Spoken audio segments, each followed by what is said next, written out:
Okay, this lesson for the Cornet Project class will be very efficient. Speaking again concerning being made alive in Christ Jesus and that being uh, accomplished by God the Father. And then going to John 16:13a, and it says, hoton de, so but whenever a kanos, that one. Then we have Elthe, might come.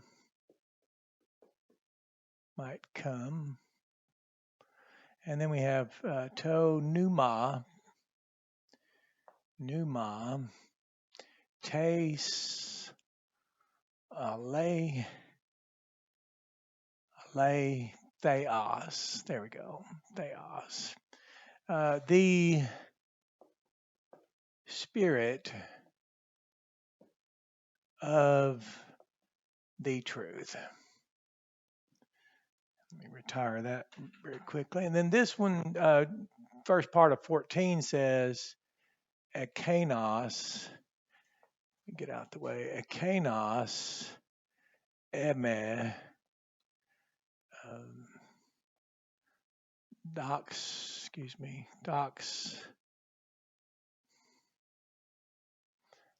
ase, says he will glorify,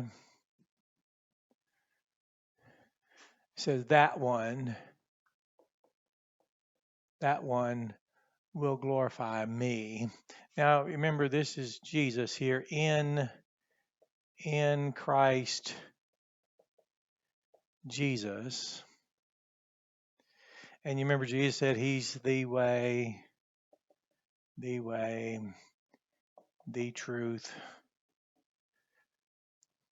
and the life. The key word here is the life, Spirit of truth, and this is the way. So if we come back to Ephesians 2:5, and we remember, what was it? Ontos, while being. Then we had hemos, us, and I apparently I noticed I was translating this incorrectly because necrus is accusative, and I was allowing my understanding of the English, but dead ones, that's accusative also.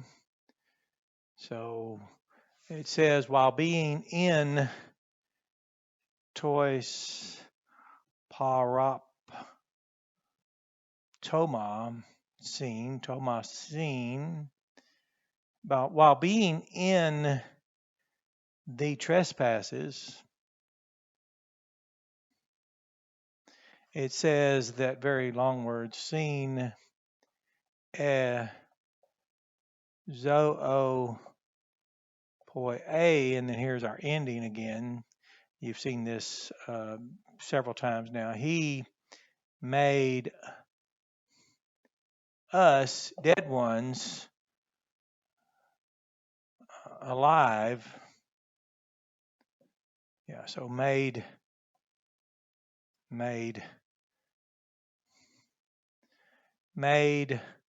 us, dead ones, alive together. And then we had this, to Christo. And the last part is, for by grace are you saved. So this is where in the Christ, and then a reminder in the Legacy Standard Bible, footnote 2.5, two early manuscripts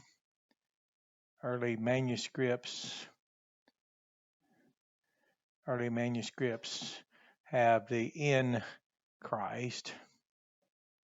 There we go, in Christ. So that's it's okay to follow locative instrumental data. It's okay also noticing here that in is here without the preposition in, and we've even had feedback insisting when another lesson we had done, we had with reference to, and that was a little pushback, which is okay. But is it possible then, knowing the Trinity, one being three persons equals the true and living God, that there is omnific symbiosis, triunity, eternal unity, and the Son is fully God, yet one God. The Father is God, yet one God. Holy Spirit fully. So Jesus was truly man, truly God, and the fullness of the Godhead, the pleroma, was pleased to dwell in him bodily. God the Father was in Christ Jesus, reconciling the world unto himself. So we have this um, inescapable, irrefutable, unassailable conclusion that it's not possible that there's someone that could be alive, alive, alive, um, regenerated.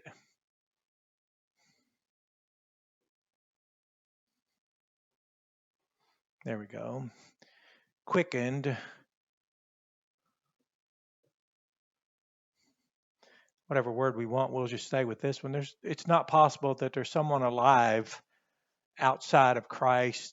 The Trinity would not participate in that. Again, this is the triumphant Trinity. Um, so what we see is this blind spot, this shadow that's being cast, where we've now have assertions being made that don't find the essential position and person and way to the Father. The Holy Spirit glorifies him. He doesn't bypass him, for example. Um, he won't bypass the Son. He glorifies the Son. The Holy Spirit convinces us. Matter of fact, the Bible talks about the Father draws, and we notice in John 6:45, all one, well, all will be taught of God, and that was speaking of the ones that listen, that is, learn. And then we notice those are the ones who would come toward him. And we go to Luke chapter 16, where Jesus taught another very explicit account of the rich man and Lazarus. And in verses 29, 30, and 31, he was giving the account of Abraham's dialogue with the rich man. And the rich man said, I have five brethren. Abraham said, they have most in the prophets. Let them listen from them. The man then replied and he said, well, if one were to go toward them from the dead, from the dead ones, go toward them, then they would mind in association with, the word in English, repent. And he was saying they would mind in association with Moses and the prophets, the message, namely the Christ that they preached. And then Abraham replied and said, since they are not listening to Moses and the prophets, listening from them, then they will not be persuaded uh, if one out from dead ones were to rise. And so we noticed, just as Paul had said, he was preaching what Moses had preached. And of course, we now know what Moses and the prophets had preached. And we know from John chapter 6, those who listened, that is, were persuaded by the message of the prophets, as Jesus told them, you say you're Moses, but you did not believe him. For if you had believed him, then you'd believe in me, but you won't, for he wrote of me.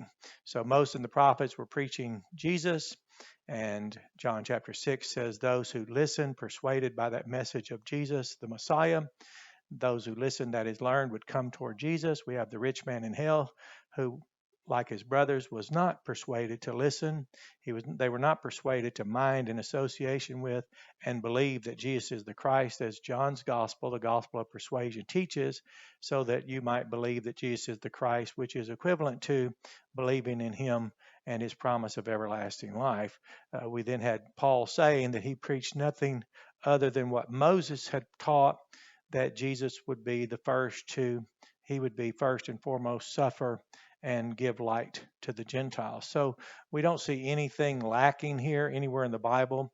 We know in John 3:36, John the Baptist said, everyone who's believing into the Son, now that's the only way to enter Christ. John 3:36, we'll let John the Baptist preacher have a moment here.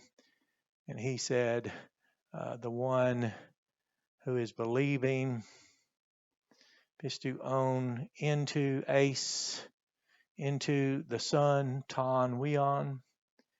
There we go. Into the Son. We've covered that extensively now. Into the Son.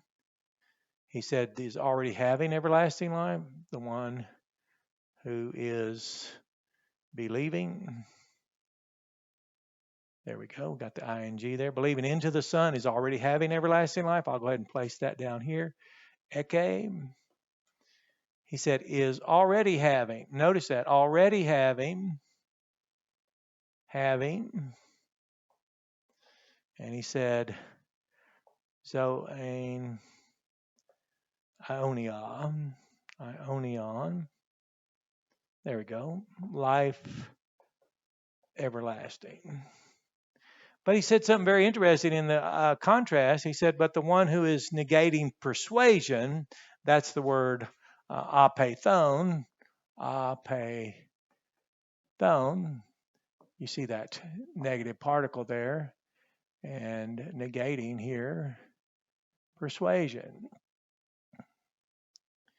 And notice what he said, by the Son. By the Son. Notice that, the direct personal act of negating persuasion by the Son. He said, he will not see life, but rather the wrath of God is already abiding upon him. So we already see the, as we would say, the God who reigns forever and ever. That word in our English, we like to say sovereign. He's above all. Jesus is the King of the kings, and he's decreed that in John 6:47, for example, everyone who's already believing into him is already having everlasting life. He even said, amen, amen. Peter said, what is the end of those who are negating persuasion by the gospel of the God? That's the Father of Jesus Christ. The chief feature in that correct message concerning God the Father is what Jesus the Son, God the Son, said in John 3:16, that in this manner the God, his Father, loved the world insomuch that everyone who's already believing into him. So we don't have a situation where someone could possibly be alive outside of Jesus, and more importantly, independent of the Trinity, for the Father would not participate in making someone alive outside of his Son. And to not be alive and to be outside of his Son means that somewhere there's glory. The stars declare his glory. There's the gospel of the glory of Christ. The testimony of the Creator, who is Jesus, is in the creation itself, so that people are without an excuse. It's called a negative apology. That is, in its apology, it has no, by meaning it's void or absent without an apology. And in function, it negates a rationale of God. So irrational do they become in rejecting the testimony of creation, which declares the Creator, and deny and reject the glory that's declared in the stars, declare his glory, and then the gospel of the glory of Christ, that they would reduce God to a man, a bird, a quadruped, or a wooden thing. So that's how ridiculous it is. But this is a negative externality. It's not an intention on people's parts who might not realize that in their zeal to go about and, let's say, support their construct, we could leave out the essential reality of Christ. And I remind you of your Calvinist, open parentheses, podcast, close parentheses.